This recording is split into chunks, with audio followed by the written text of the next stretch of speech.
사랑하는 형제자매 여러분, 주님의 이름으로 평안을 전합니다. 우리의 삶은 때로 예측할 수 없는 폭풍우를 만나고 마음의 짐이 어깨를 무겁게 짓누를 때가 있습니다. 세상은 더 많이 소유하고 더 높은 곳에 오르는 것이 행복의 길이라고 속삭이지만 우리는 그 길의 끝에서 종종 공허함과 마주하곤 합니다. 과연 진정한 행복과 위로는 어디에서 찾을 수 있을까요? 오늘 우리는 예수 그리스도께서 산 위에서 선포하신 세상의 지혜와는 전혀 다른 차원의 축복에 대해 깊이 묵상하고자 합니다. 이 말씀이 여러분의 마음에 깊은 울림을 주고 삶의 방향을 비추는 등불이 되기를 소망합니다. 본격적인 말씀에 들어가기 앞서 이 은혜로운 메시지가 더 많은 영혼에게 닿을 수 있도록 여러분의 작은 동참을 부탁드립니다. 여러분이 눌러주시는 좋아요와 구독은 저희가 이 귀한 사역을 이어가는데 큰 힘이 됩니다. 이 나눔을 통해 하나님의 은혜를 전하는 일에 함께하시는 모든 분들께 주님의 풍성한 축복이 임하시기를 기도합니다. 예수님께서는 수많은 무리를 앞에 두고 입을 열어 이렇게 말씀하셨습니다. 마태복음 5장 3절과 4절의 말씀입니다. 심령이 가난한 자는 복이 있나니 천국이 그들의 것임이요. 애통하는 자는 복이 있나니 그들이 위로를 받을 것이며 참으로 아름다운 말씀입니다. 주님께서는 여기서 하나님 나라의 백성은 어떤 사람이며 누가 진정으로 복된 자인지를 말씀하고 계십니다. 그 첫 번째는 심령이 가난한 자입니다. 이것은 물질적인 가난을 의미하는 것이 아닙니다. 이 말씀의 진정한 의미는 자기 자신의 아무것도 아님을 깨닫는 것입니다. 바로 여기에서 그리스도인의 삶이 시작됩니다. 우리 스스로의 힘으로는 아무것도 할 수 없음을, 우리의 의로움은 더러운 옷과 같음을 처절하게 깨닫는 순간 우리는 비로소 하나님 앞에 겸손히 엎드릴 수 있습니다. 과거에 한 신실한 하나님의 사람은 이렇게 말했습니다. 예수님은 1이고 나는 0입니다. 우리가 함께할 때 비로소 10이 됩니다. 이처럼 자신의 영적 파산을 선언하고 오직 주님만을 의지하는 상태가 바로 심령이 가난한 상태입니다. 공허함과 무력감 속에서 전적으로 예수님께 의존하게 될 때 우리는 비로소 천국을 소유하게 되는 것입니다. 그리고 주님께서는 이어서 말씀하십니다. 애통하는 자는 복이 있나니 심령의 가난함과 애통함은 마치 쌍둥이와 같습니다. 자신의 아무것도 아님을 깨달은 사람은 자연스럽게 애통하는 자리로 나아가게 됩니다. 많은 사람들이 애통이라는 단어를 오해합니다. 이것은 사랑하는 사람을 잃은 슬픔이나 세상적인 고난으로 인한 눈물이 아닙니다. 물론 하나님께서는 그러한 슬픔 속에서도 우리를 위로하시는 분이지만 예수님께서 말씀하신 애통은 더 깊은 영적인 차원의 것입니다. 이것은 하나님을 아는 자만이 누릴 수 있는 신비로운 슬픔이며 놀랍게도 그 끝에는 참된 위로와 평안이 있습니다. 고린도후서 7장 10절은 이 비밀을 이렇게 설명합니다. 하나님의 뜻대로 하는 근심은 후회할 것이 없는 구원에 이르게 하는 회개를 이루는 것이요 세상 근심은 사망을 이루는 것이니라 보십시오. 하나님의 뜻대로 하는 근심, 즉 거룩한 슬픔은 우리를 구원에 이르게 하는 회개로 인도합니다. 이것이 바로 주님께서 말씀하신 애통입니다. 이 애통은 영적인 것이며 우리에게 참된 위로를 가져다 줍니다. 이것은 세상의 논리로는 도저히 이해할 수 없는 신비입니다. 세상 사람들은 슬퍼하는 자가 복이 있다는 설교를 들으면 불쾌하게 여기거나 외면할지도 모릅니다. 하지만 그 속에는 말로 다할 수 없는 아름다움이 숨겨져 있습니다. 왜냐하면 주님께서는 사실 이렇게 말씀하고 계신 것이기 때문입니다.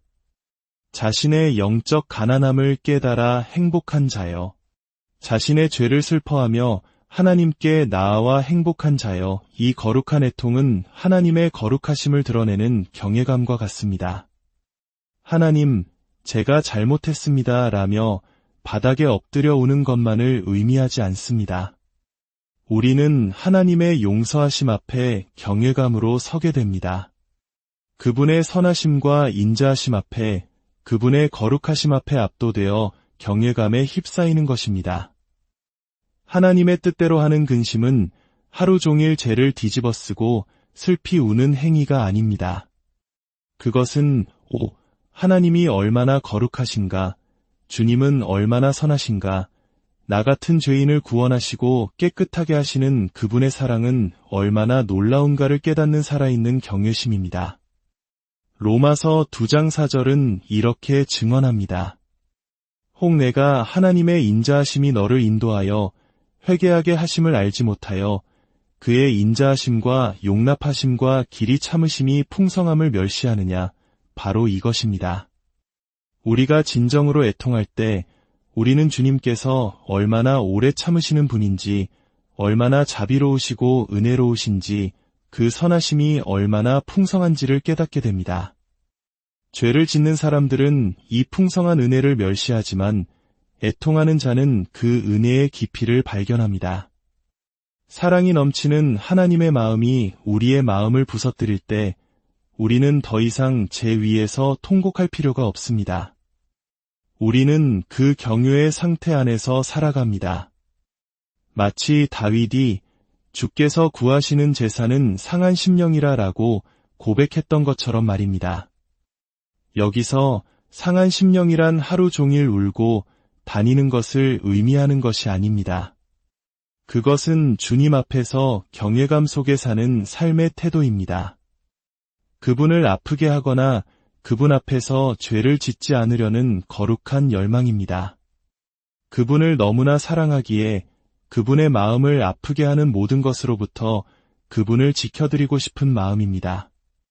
이는 깊은 관계에 대한 이야기입니다. 성령께서는 비둘기같이 임하시지만 우리의 죄로 인해 근심하시고 탄식하십니다. 우리가 주님을 진정으로 사랑한다면 누군가 그분의 마음을 아프게 할 때 우리는 즉시 반응하게 됩니다. 거룩한 분노, 즉 의분이 우리 안에서 일어납니다. 예수님께서 성전에서 장사하는 자들을 채찍으로 내쫓으신 이유를 아십니까? 최근에 알게 된 놀라운 사실이 있습니다. 당시 성전으로 올라가는 길목에는 제물로 쓸 짐승을 샀거나 돈을 바꾸는 상점들이 있었습니다. 그것은 합법적인 장소였습니다.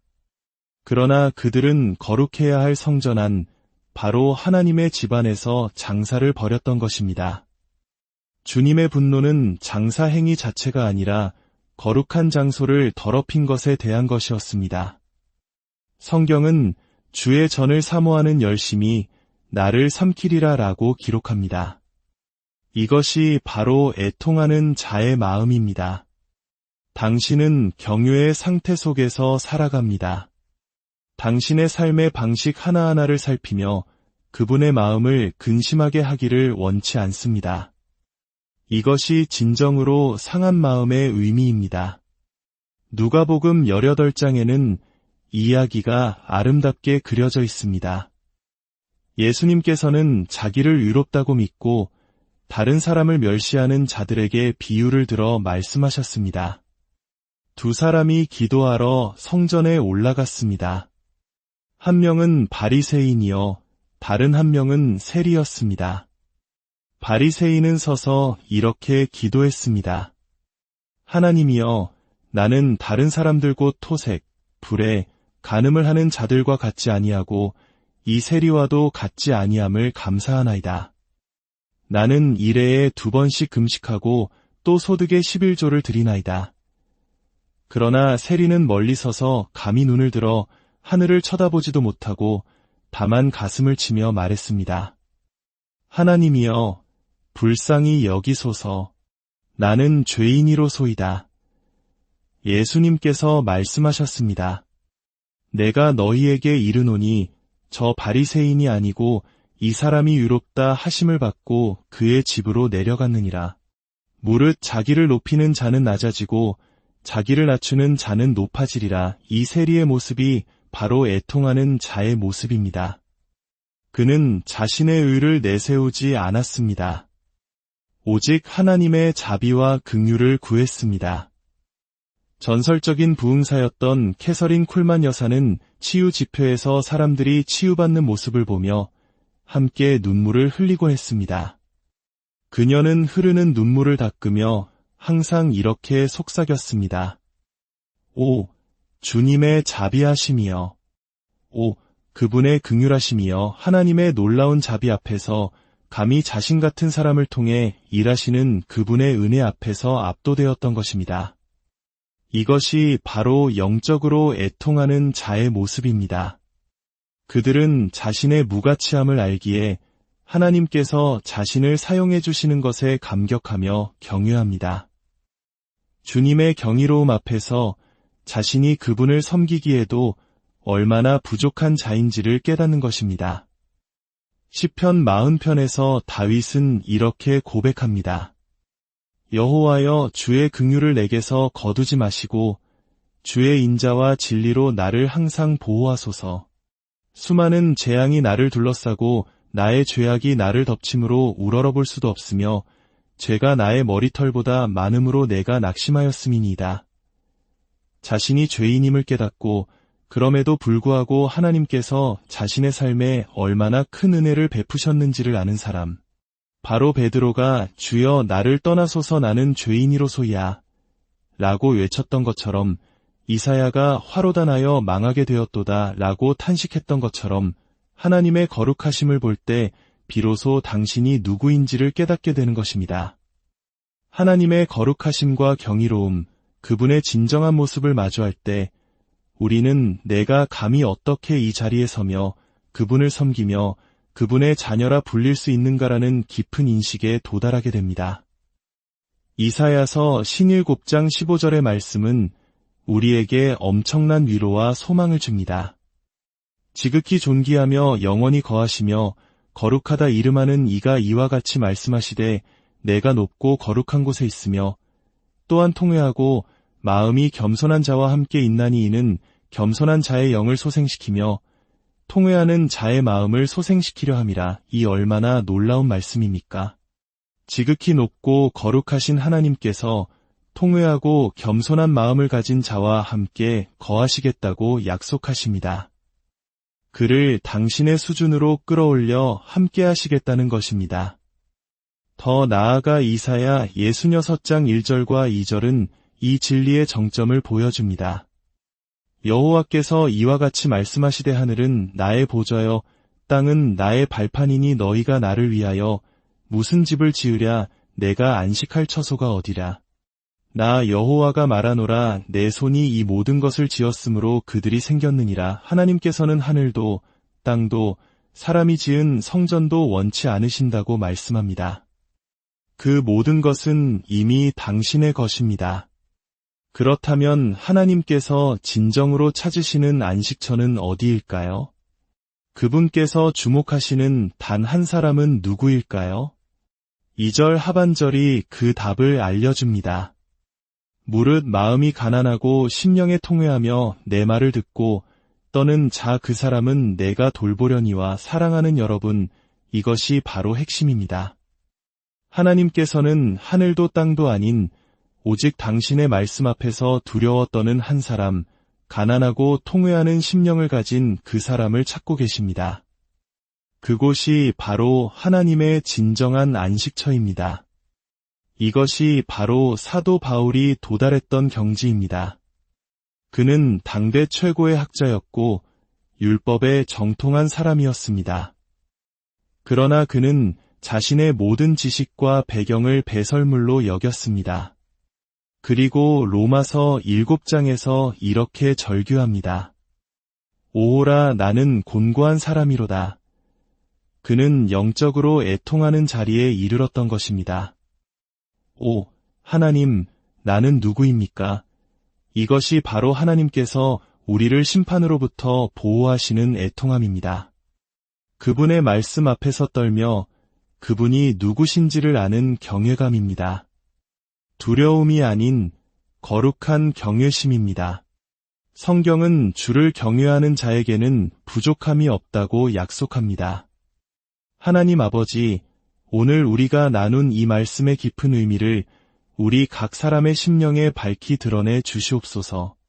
우리 모두가 심령이 가난한 자가 되어 자신의 아무것도 아님을 깨닫게 하시고 주님의 거룩하심 앞에서 통회하며 당신의 말씀에 떠는 자가 되어 주님께서 친히 우리와 함께 거하시는 놀라운 축복을 누리게 하여 주시옵소서. 우리의 삶이 세상의 복이 아닌 하늘의 복을 좇게 하시고 겸손과 애통의 자리에서 주님이 주시는 참된 위로와 평안을 경험하게 하옵소서. 예수 그리스도의 존귀하신 이름으로 기도드립니다.